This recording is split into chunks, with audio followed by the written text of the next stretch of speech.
سکھائیں گے۔ جو لوگ اللہ پر ایمان نہیں لاتے اور آخرت کا انکار کرتے ہیں، میں نے ان کا مذہب چھوڑ دیا ہے اور میں اپنے باپ دادا ابراہیم اور اسحاق اور یعقوب کے مذہب پر چلتا ہوں۔ ہمیں شایع نہیں ہے کہ کسی چیز کو اللہ کے ساتھ شریک بنائے۔ یہ اللہ کا فضل ہے ہم پر بھی اور لوگوں پر بھی، لیکن اکثر لوگ شکر نہیں کرتے۔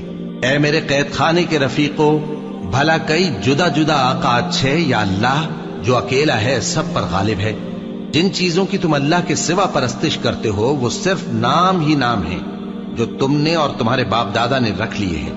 اللہ نے ان کی کوئی سند نازل نہیں کی۔ سن رکھو کہ اللہ کے سوا کسی کی حکومت نہیں ہے۔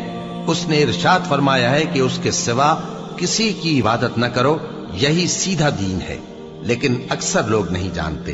اے میرے قید خانے کے رفیقو، تم میں سے ایک جو پہلا خواب بیان کرنے والا